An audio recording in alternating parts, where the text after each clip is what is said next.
ഈശോ മിശിഹായ്ക്ക് സ്തുതിയായിരിക്കട്ടെ. സ്നേഹമുള്ളവരെ, അത്ഭുതങ്ങൾ, അടയാളങ്ങൾ എന്ന ബൈബിൾ പഠന വിചിന്തന പരമ്പരയിലേക്ക് സ്വാഗതം.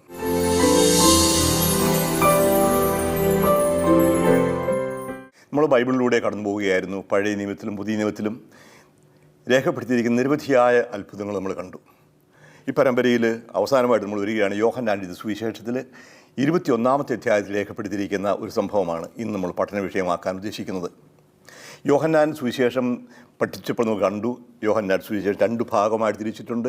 1 മുതൽ 12 വരെയുള്ള അധ്യായങ്ങൾ അടയാളങ്ങളുടെ പുസ്തകം, 13 മുതൽ 21 വരെയുള്ളത് മഹത്വത്തിൻ്റെ പുസ്തകം, book of science and book of glory. അപ്പോൾ 21-ാമത്തെ അധ്യായം ഒരു വ്യത്യസ്തമായ രീതിയിലാണ് അവതരിപ്പിക്കുന്നത്. അത് മറ്റ് ഭാഗങ്ങളുമായി താരതമ്യം ചെയ്യുമ്പോൾ ശൈലിയിൽ വ്യത്യാസമുണ്ട് എന്നൊക്കെ തോന്നും. ഏതായാലും കാനോനിക ഗ്രന്ഥത്തിൻ്റെ ഭാഗമാണ്, യോഹന്നാൻ്റെ സുവിശേഷത്തിൻ്റെ ഭാഗമായിട്ടാണ് സഭ ഇത് അംഗീകരിച്ചിരിക്കുന്നത്. അതുകൊണ്ട് ഇതിനെയും യോഹന്നാൻ്റെ സുവിശേഷത്തിൻ്റെ ഭാഗമായി കണക്കാക്കണം. പൊതുവേ പറയാറുണ്ട് യോഹന്നാൻ്റെ സുവിശേഷത്തിൽ 7 അടയാളങ്ങളാണുള്ളത്. ആ 7 അടയാളങ്ങൾ ആദ്യത്തെ 11 അധ്യായങ്ങളിൽ കണ്ടു കഴിഞ്ഞു. അപ്പോൾ ഈ 8-ാമത്തെ ഈ സംഭവം ഒരു അടയാളമായിട്ട് കാണാൻ സാധിക്കുമോ? തീർച്ചയായിട്ടും സാധിക്കണം. ഏതായാലും 7 അടയാളങ്ങൾ പെട്ടതല്ല. 8-ാമത്തെ അടയാളം യേശു പ്രവർത്തിച്ച അത്ഭുതമാണ്. അതിന് യോഹന്നാൻ്റെ സുവിശേഷത്തിൽ സ്ഥാനമുണ്ട്, നമ്മുടെ വിശ്വാസത്തിന് തന്നെ സ്ഥാനമുണ്ട്, വലിയ പാഠങ്ങൾ നൽകുന്നുമുണ്ട്. ഇനി 21-ാമത്തെ അധ്യായത്തെക്കുറിച്ച് ഒരു കാര്യം നോക്കുന്നതിലാണ്. 21-ാമത്തെ അധ്യായം രേഖപ്പെടുത്തിയിട്ടില്ലാത്ത മാനുസ്ക്രിപ്റ്റുകളില്ല, അതേസമയം ശൈലിയിൽ വ്യത്യാസവുമുണ്ട്. അപ്പോൾ ഇവിടെ ഒരു അനുബന്ധം പോലെ ചേർത്തിരിക്കുന്നതാണ് എന്ന് കരുതാൻ തക്കതായ കാരണമുണ്ട്. നമ്മൾ യോഹന്നാൻ്റെ സുവിശേഷം 20-ാമത്തെ അധ്യായം 30-31 വാക്യങ്ങൾ വായിച്ചാൽ അത് പുസ്തകത്തിൻ്റെ ഉപസംഹാരമാണ് എന്ന് തോന്നാം. ഈ ഗ്രന്ഥത്തിൽ എഴുതപ്പെടാത്ത മറ്റനേകം അടയാളങ്ങളും യേശു ശിഷ്യരുടെ സാന്നിധ്യത്തിൽ പ്രവർത്തിച്ചു.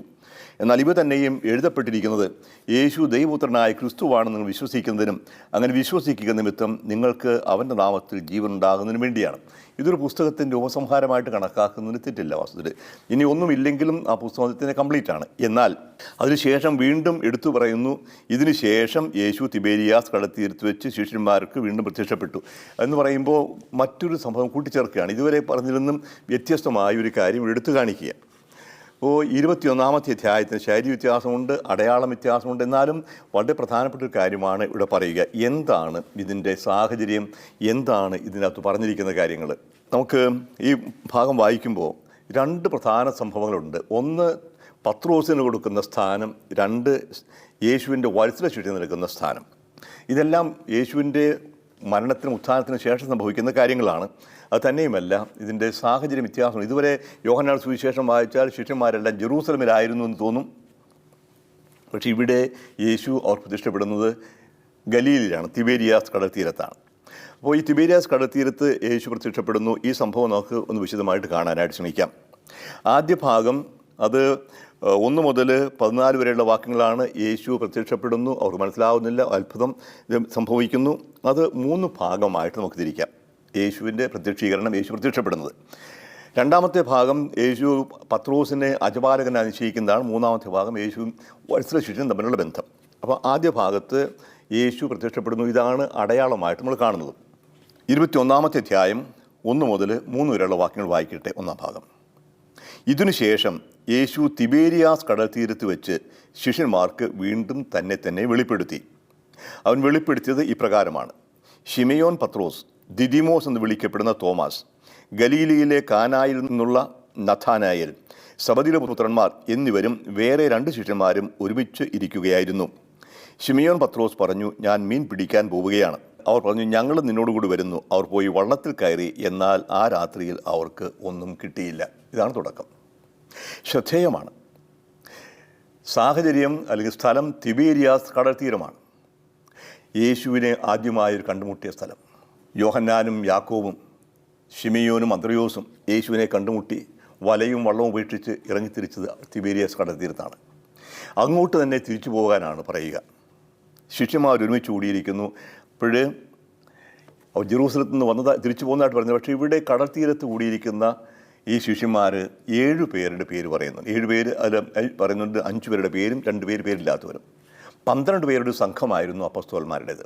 അതിലൊരാൾ ഒറ്റുകാരനായി യേശുവിനെ ഒറ്റ കൊടുത്തു, അവസാനം പോയി തൂങ്ങിച്ചെത്തു. ബാക്കിയുള്ള 4 പേർക്ക് എന്ത് സംഭവിച്ചു അറിയാൻ പാടില്ല. എല്ലാം തകർന്ന മട്ടായി. 20-ാമത്തെ അധ്യായം ശ്രദ്ധിച്ച് വായിക്കുകയാണെങ്കിൽ യേശു അവർക്ക് രക്ഷപ്പെടുന്നുണ്ട്, പരിശുദ്ധാത്മ നൽകുന്നുണ്ട്, തോമസിൻ്റെ വിശ്വാസം വെച്ച് പറയുന്നുണ്ട്. ഇതെല്ലാം കഴിഞ്ഞതിന് ശേഷമാണ് വീണ്ടും അവർ കടൽ തീരത്തേക്ക് പോയി. അതിന് മുൻകൈ എടുക്കുന്നത് ശിമിയോൻ പത്രോസാണെന്ന് കൂടി നോക്കുക. ശിഷ്യന്മാർക്ക് വെളിപ്പെടുത്തി എന്ന് പറഞ്ഞുകൊണ്ടാണ് തുടങ്ങുന്നത്. എപ്രകാരമാണ് വെളിപ്പെടുത്തുന്നത്, എപ്രകാരമാണോ ആ വെളിപ്പെടുന്ന സാഹചര്യം, എന്താണ് അവിടെ സംഭവിക്കുക? ശിമയോൻ പത്രോസ്, ദിദിമോസ് എന്ന് വിളിക്കപ്പെടുന്ന തോമസ്, ഇരട്ട എന്നർത്ഥം ദിദിമോസാണ്. മറ്റ് ആളുകളുടെ പേര് പറയുന്നു. ഒരുമിച്ച് കൂടിയിരിക്കുകയായിരുന്നു, മിക്കവാറും ശിമയോൻ വീട്ടിലായിരിക്കും. അപ്പോഴേ ശിമയോൻ്റെ ഇനിഷ്യേറ്റീവ് നോക്ക്. ശിമയോൻ പത്രോസ് പറഞ്ഞു, ഞാൻ മീൻ പിടിക്കാൻ പോവുകയാണ്. എന്താ ഇതിൻ്റെ അർത്ഥം? ഇതുവരെ സംഭവിച്ചതെല്ലാം മറന്നുവോ? ഞാൻ നിങ്ങളെ മനുഷ്യരെ പിടിക്കാവുന്നവരാക്കാമെന്ന് പറഞ്ഞ് ആ യേശുവിൻ്റെ കൂടെ നടന്നു. 3 വർഷം കൂടെ നടന്നു. അവർ വള്ളവും വലയും എല്ലാം ഉപേക്ഷിച്ചതാണ്, മാതാപിതാക്കന്മാരെ ഉപേക്ഷിച്ചതാണ്, യേശുവിൻ്റെ കൂടെ നടന്നു. യേശുവിൻ്റെ അന്ത്യ അത്താഴത്തിൽ പങ്കുചേർന്നു. യേശുവിൻ്റെ അത്ഭുതപ്രവർത്തനങ്ങൾ കണ്ടു, അവരും പങ്കുചേർന്നു. യേശുവിൻ്റെ കുരിശുമരണവും കണ്ടു, ഉത്ഥാനത്തിന് സാക്ഷികളുമായി. പരിശുദ്ധാത്മാവിനെ സ്വീകരിക്കുകയും ചെയ്തു. അതിനുശേഷം ഇതെല്ലാം കഴിഞ്ഞിട്ടും ശിമയോൻ പത്രോസ് പറയുകയാണ്, ഞാൻ മീൻ പിടിക്കാൻ പോവുകയാണ്. എന്തേ ഇങ്ങനെ? ഇതുവരെ സംഭവിച്ചതെല്ലാം മറന്നു, എല്ലാം തീർന്നോ? യേശു മരിച്ചു, അവൻ്റെ കാര്യം അവസാനിച്ചു, ഇനി നമുക്ക് നമ്മുടെ വഴി. അപ്പോൾ ഉദ്ധിതനായ യേശുവിനെ കണ്ടുമുട്ടിയിട്ടും വിശ്വാസത്തിൽ മാറ്റം വരാത്ത, പഴയതിലേക്ക് മടങ്ങിപ്പോകുന്ന, എല്ലാവരെയും നാശത്തിലേക്ക് നയിക്കുന്ന ഒരു ശിഷ്യപ്രധാനൻ്റെ ചിത്രം ഭയാനകമാണ്. പാറയായിരിക്കണമെന്ന് പറഞ്ഞവനാണ്. മത്തായി സുവിശേഷത്തിലുണ്ടല്ലോ, ശിമയോൻ, നീ പത്രോസ് എന്ന് പാറയെന്ന് വിളിക്കപ്പെടും, ഈ പാറമേൽ എൻ്റെ പള്ളി ഞാൻ പണിയും. മറ്റുള്ളവരെ വിശ്വാസത്തിലേക്ക് നയിക്കേണ്ടവൻ. സാത്താൻ നിങ്ങളെ കോതമ്പ് പോലെ പാറ്റിക്കൊഴിക്കാൻ ശ്രമിച്ചു, നിന്റെ വിശ്വാസം നഷ്ടപ്പെടാതിരിക്കാൻ ഞാൻ നിനക്ക് വേണ്ടി പ്രാർത്ഥിച്ചു. നീ മടങ്ങി വന്ന് ശിഷ്യരെ വിശ്വാസത്തിലേക്ക് നയിക്കണമെന്ന് യേശു തന്നെ ഉത്തരവാദിത്വം കൊടുത്ത പത്രോസാണ് മുൻകൈ എടുത്ത് ഞാൻ മീൻ പിടിക്കാൻ പോകുമെന്ന് പറയുക. അത് ഭയാനകമായൊരു അന്തരീക്ഷമാണ്. സഭയിൽ സംഭവിക്കാവുന്ന വലിയൊരു ദുരന്തവുമാണ്. അപ്പം മാനുഷികമായ ശക്തിയിൽ ആശ്രയിക്കുമ്പോൾ സംഭവിക്കുന്ന ദുരന്തം, വിട്ടുപോകുന്നതിലേക്ക് തിരിച്ചു പോവുക. വള്ളവും വലയും ഉപേക്ഷിച്ച് പോകുന്നവരാണ് ആ വള്ളവും വലയും എടുത്ത് പഴയ തൊഴിലേക്ക് മടങ്ങിപ്പോവുക. അത് യേശുവിൻ്റെ ഉത്ഥാനത്തിന് ശേഷമാണെന്ന് കൂടി ഓർക്കുക. അപ്പോൾ ഇതൊരു വളരെ ശക്തമായ പ്രമേയമാണ് യോഹന്നാൻ അവിടെ അവതരിപ്പിക്കുക. എന്നിട്ട് എന്ത് സംഭവിച്ചു? എല്ലാവരും പോയി വള്ളത്തിൽ കയറി. രാത്രിയുള്ള അധ്വാനിച്ചിട്ടും ഒന്നും കിട്ടിയില്ല. ശൂന്യമായ വല, നിരാശയിലാണ്ട് പോകുന്ന മനുഷ്യർ, എല്ലാം ഉപേക്ഷിച്ചിരുന്ന് വീണ്ടും തിരിച്ചുപോയി. ആ തിരിച്ചുപോക്ക് പരിപൂർണ്ണ പരാജയമായിരുന്നു. ആരംഭത്തിലതുപോലെ യേശു അവരെ ആദ്യം കണ്ടുമുട്ടുമ്പോൾ ചോദിക്കുന്നു, നിങ്ങൾ എന്തിനുണ്ടോ? രാത്രി അധ്വാനിച്ചിട്ട് ഞങ്ങൾക്കൊന്നും കിട്ടിയില്ല, എങ്കിലും നീ പറയുന്നതിനനുസരിച്ച് വലയിറക്കാമെന്ന് പറഞ്ഞ് കണ്ടുവച്ചതാണ്. ഇവിടെ യേശുവിനെ കൂടാതെ, യേശുവിൻ്റെ കൽപ്പനയ്ക്ക് വിരുദ്ധമായി എല്ലാം അവസാനിച്ച് വിചാരിച്ച് മീൻ പിടിക്കാൻ പോയവർക്ക് ഒന്നും കിട്ടിയില്ല. ഇവിടെ വീണ്ടും വീണ്ടും പറയും, ഒന്നും കിട്ടിയില്ല, വല ശൂന്യമാണ്, മീനില്ല, യേശുവിനെ തിരിച്ചറിയുന്നില്ല. ഇല്ലായ്മയുടെ ഒരു പല്ലവി തന്നെ ഇവിടെ കാണും. ഒന്നും കിട്ടിയില്ല. യേശുവിൽ നിന്നകന്ന് പഴയ തൊഴിലിലേക്ക് തിരിച്ചുപോയി എല്ലാം നഷ്ടപ്പെട്ട് നിരാശയിൽ കഴിയുന്ന ഒരു സമൂഹത്തിൻ്റെ ശിഷ്യന്മാരുടെ ചിത്രമാണ് ഇവിടെ കാണുക. 2-ാമത്തെ ഭാഗം 4 മുതൽ 6 വരെയുള്ള വാക്യങ്ങൾ. ഉഷസായപ്പോൾ യേശു കടൽക്കരയിൽ വന്നു നിന്നു. എന്നാൽ അത് യേശുവാണെന്ന് ശിഷ്യന്മാർ അറിഞ്ഞില്ല. യേശു അവരോട് ചോദിച്ചു, കുഞ്ഞുങ്ങളെ, നിങ്ങളുടെ അടുക്കൽ മീൻ വല്ലതുമുണ്ടോ? ഇല്ല എന്നവർ ഉത്തരം പറഞ്ഞു. അറിഞ്ഞില്ല, ഇല്ല, ഇല്ലായ്മയുടെ തന്നെ ഒരു പല്ലവി തന്നെയാണ്, ഇല്ല. അവൻ പറഞ്ഞു, വള്ളത്തിൻ്റെ വലത്തുവശത്ത് വലയിടുക, അപ്പോൾ നിങ്ങൾക്ക് കിട്ടും.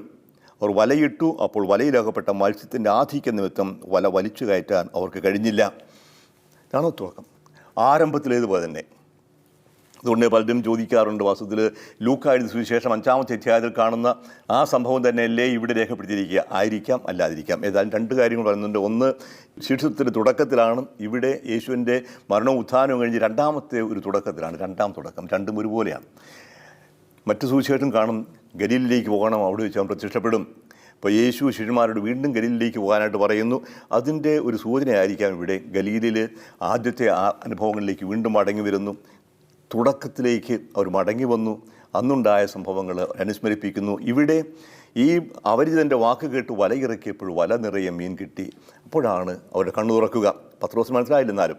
3-ാമത്തെ ഭാഗം അത് യേശു സ്നേഹിച്ച ശിഷ്യനാണ് പറയുന്നത്. 7 മുതൽ 14 വരെയുള്ള വാക്യങ്ങളിൽ. യേശു സ്നേഹിച്ചിരുന്ന ആ ശിഷ്യൻ പത്രോസിനോട് പറഞ്ഞു, അത് കർത്താവാണ്. അത് കർത്താവാണെന്ന് കേട്ടപ്പോൾ ശിമോൻ പത്രോസ് താൻ നഗ്നനായിരുന്നതുകൊണ്ട് പുറംകുപ്പായം എടുത്ത് ധരിച്ച് കടലിലേക്ക് ചാടി. എന്നാൽ മറ്റു ശിഷ്യന്മാർ മീൻ നിറഞ്ഞ വലയും വലിച്ചുകൊണ്ട് വള്ളത്തിൽ തന്നെ വന്നു. അവർ കരയിൽ നിന്ന് ഏകദേശം 200 മുഴത്തിലധികം അകലത്തായിരുന്നില്ല. കരയ്ക്കിറങ്ങിയപ്പോൾ തീ കൂട്ടിയിരിക്കുന്നതും അതിൽ മീൻ വച്ചിരിക്കുന്നതും അപ്പവും അവർ കണ്ടു. യേശു പറഞ്ഞു, നിങ്ങൾ ഇപ്പോൾ പിടിച്ച മത്സ്യത്തിൽ നിന്ന് കുറച്ച് കൊണ്ടുവരുവിൻ.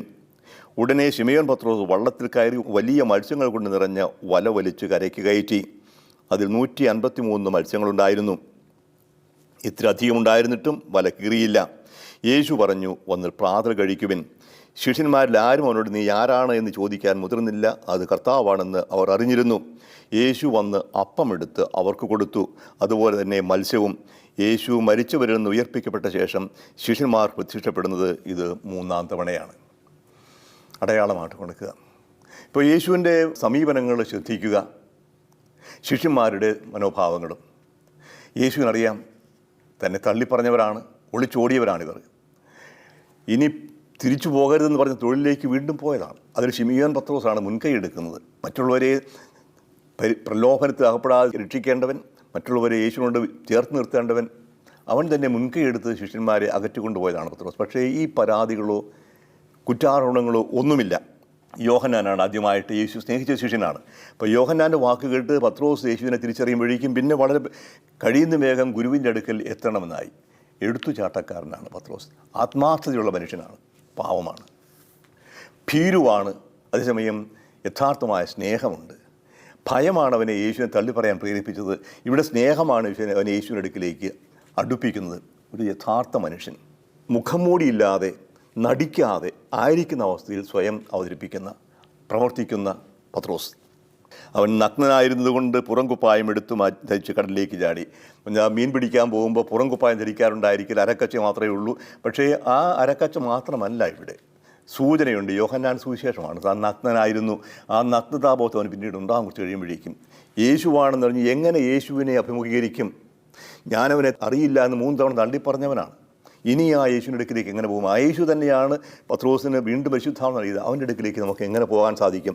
ആ ഒരു ചിന്ത, ഒരു ഇല്ലായ്മ, പാപബോധമൊക്കെ ആയിരിക്കാം ഈ നഗ്നതാബോധത്തെ സൂചിപ്പിക്കുക. അത് എത്ര മേലങ്കി അരി ചുറ്റിയാലും മറച്ചു വയ്ക്കാൻ പറ്റുന്നതല്ല ആത്മാവിൻ്റെ ഈ നഗ്നതാബോധം. എന്നാലും ഒരു സൂചനയാണ്.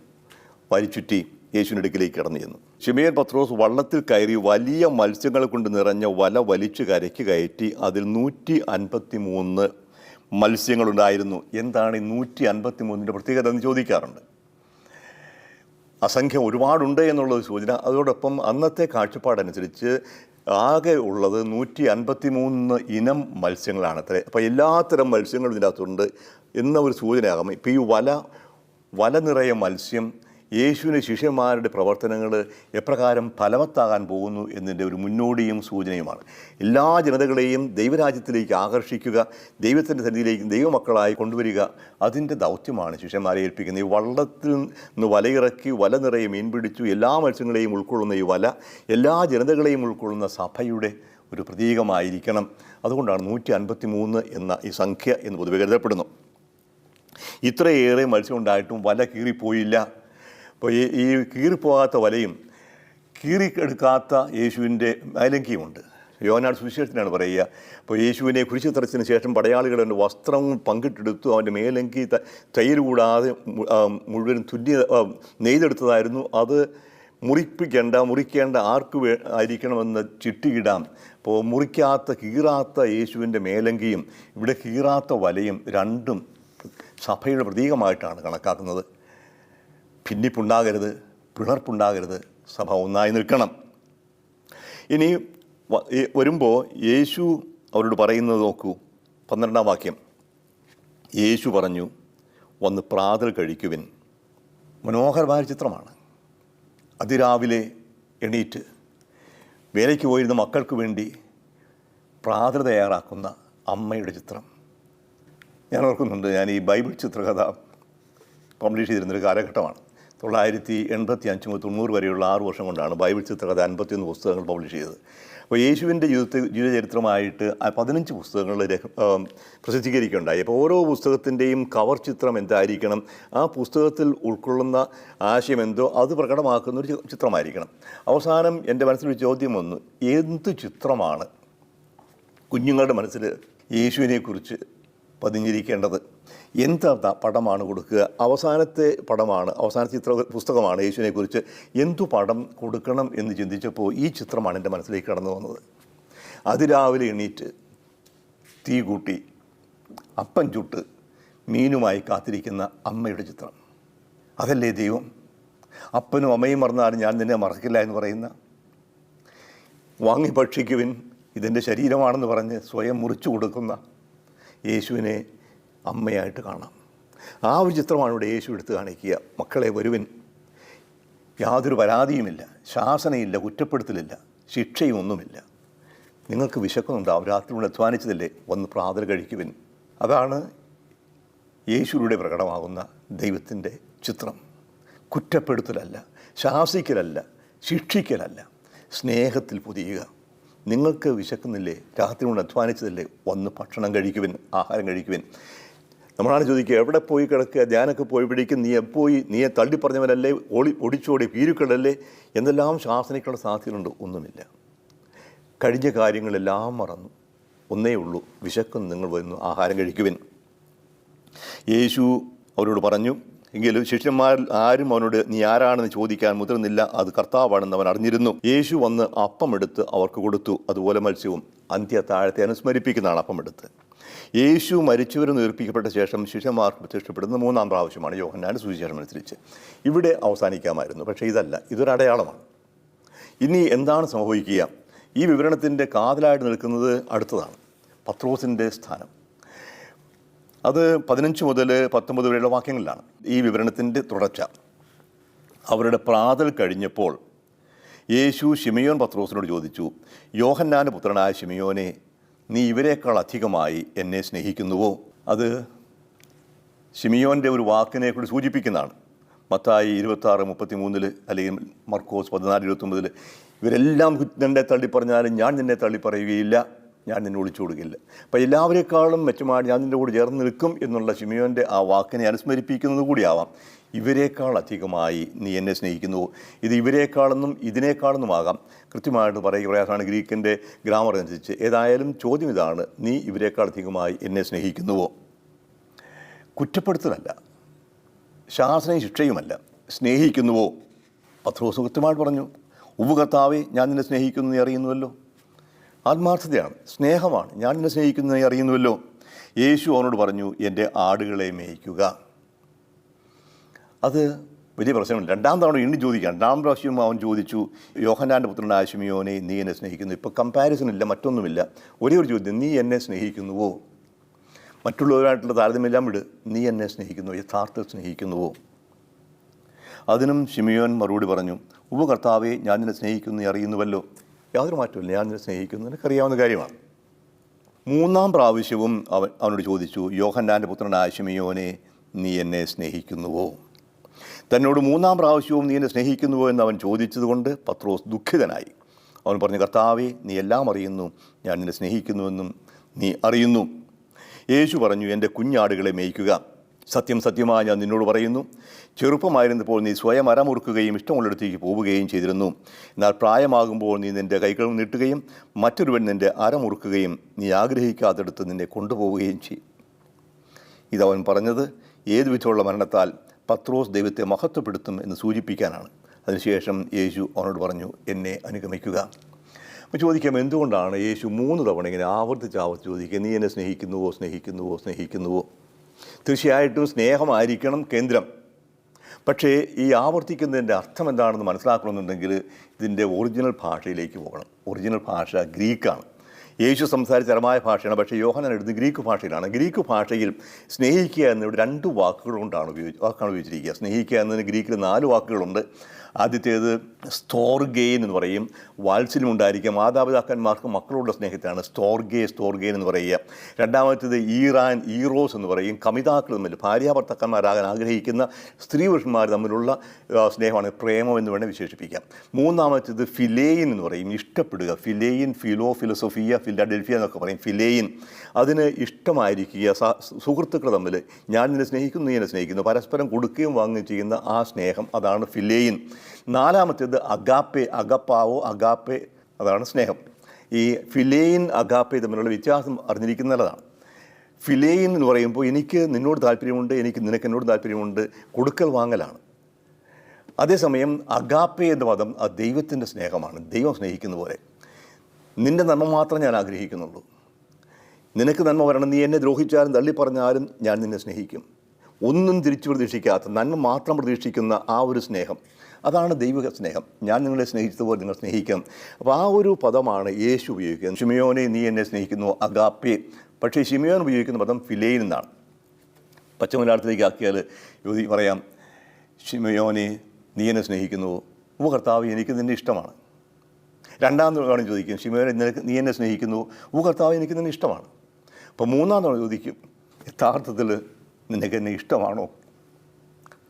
മൂന്നാം തവണ യേശു ചോദിക്കുന്നത് അഗാപ്പെ എന്ന പദമല്ല, ഫിലേൻ എന്ന പദമാണ്. ഇപ്പോൾ പത്രോസ് പറഞ്ഞ അതേ ലെവലിലേക്ക് യേശു ചോരുമ്പോൾ പിന്നെ പത്രോസിന് നിൽക്കാനാവില്ല.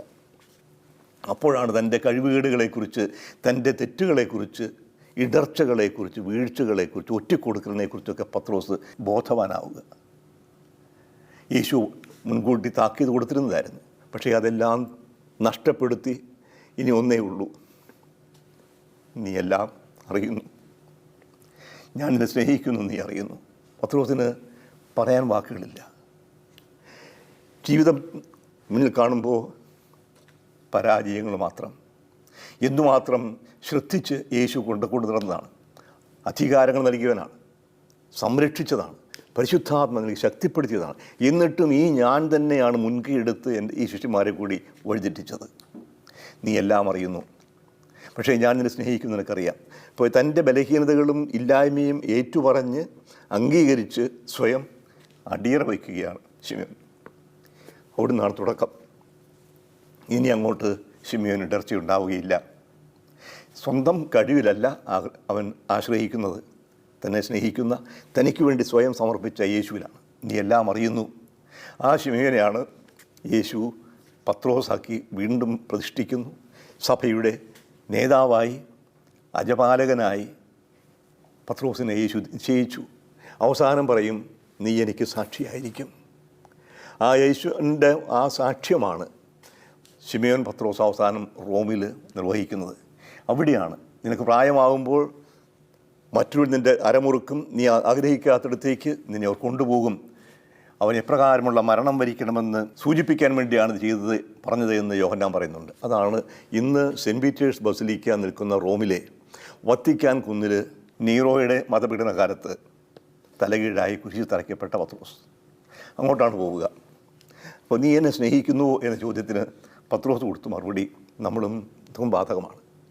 അപ്പോൾ തെറ്റുകൾ പറ്റാം, വീഴ്ചകൾ സംഭവിക്കാം, പാപങ്ങളുണ്ടാകാം, പരാജയങ്ങളുണ്ടാകാം, തള്ളിപ്പറഞ്ഞെന്ന് വരാം. പക്ഷേ ഹൃദയം തുറന്ന് മാപ്പിരക്കുക, ദൈവത്തിൽ ആശ്രയിക്കുക. എൻ്റെ തന്നെ ശക്തിയിലോ ബലത്തിലോ അല്ല. ശിമയോനായിരുന്നു, മറ്റുള്ളവരെല്ലാവരും ഉപേക്ഷിച്ചാലും ഞാൻ നിന്നെ തള്ളിപ്പറയുകയില്ല, ഞാൻ നിനക്ക് വേണ്ടി മരിക്കാൻ തയ്യാറാണ്. ആ വീരവാദമെല്ലാം പോയി. എൻ്റെ ബലഹീനത എത്രമാത്രം വലുതാണെന്ന് പത്രോസിന് മനസ്സിലായി. പത്രോസ് തൻ്റെ ബലഹീനത തിരിച്ചറിഞ്ഞു. പക്ഷേ ആ ബലഹീനതയിൽ അവനെ ശക്തിപ്പെടുത്തുകയാണ് യേശു ചെയ്യുക. അവനെ തള്ളിപ്പറയുകയല്ല, കുറ്റം പറയുന്നില്ല, കുറ്റപ്പെടുത്തുന്നില്ല, ശാസിക്കുന്നില്ല, ശിക്ഷിക്കുന്നുമില്ല. ഒന്നേ ഉള്ളൂ, സ്നേഹമായിരിക്കണം. ഞാൻ നിങ്ങളെ സ്നേഹിച്ചതുപോലെ നിങ്ങളും പരസ്പരം സ്നേഹിക്കണം. എല്ലാവർക്കും പാഠമാണിത്. സഭയുടെ പരമാധികാരിയാണ് പത്രോസ്. സഭയിലെ എല്ലാ അധികാരികൾക്കും ബാധകമാണ്.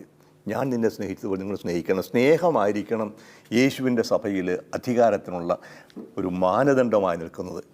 അത് സഭയിൽ മാത്രമല്ല, വീട്ടിലും എവിടെയാണെങ്കിലും ഏറ്റവും പ്രധാനപ്പെട്ടത് ഈ സ്നേഹമാണെന്ന് ഓർക്കുക. ഞാൻ നിങ്ങൾക്കൊരു പുതിയ കൽപ്പന നൽകുന്നു, ഞാൻ നിങ്ങളെ സ്നേഹിച്ചതുപോലെ നിങ്ങളും പരസ്പരം സ്നേഹിക്കണം. അപ്പോൾ ഈ അടയാളങ്ങളിലൂടെയൊക്കെ നമ്മുടെ മുമ്പിൽ എടുത്തു കാണിക്കുന്ന ഒന്നാണ് ദൈവത്തിൻ്റെ സ്നേഹം എത്ര വലുതാണ്, എത്ര ആഴമേറിയതാണ്. അപ്പോൾ ആ ഒരു സ്നേഹത്തിൻ്റെ പ്രകടനമാണ് ഇവിടെ അവസാനം യേശു കാണിക്കുന്നത്. എല്ലാം നഷ്ടപ്പെടുത്തി ഒളിച്ചോടിയവരെ, ശിഷ്യന്മാരെ ശിഷ്യത്വത്തിന് തകർത്ത പത്രോസിനെയും കൂട്ടിയും വീണ്ടും ഒരുമിച്ച് ചേർത്ത് അവർക്ക് അപ്പം കൊടുത്ത് അവർക്ക് ആശ്വാസം പകർന്ന്, ശക്തി പകർന്ന് വീണ്ടും ശിഷ്യരായി സ്വീകരിച്ച് ലോകത്തിൽ അതിർത്തികളെ പറഞ്ഞയക്കുകയാണ്.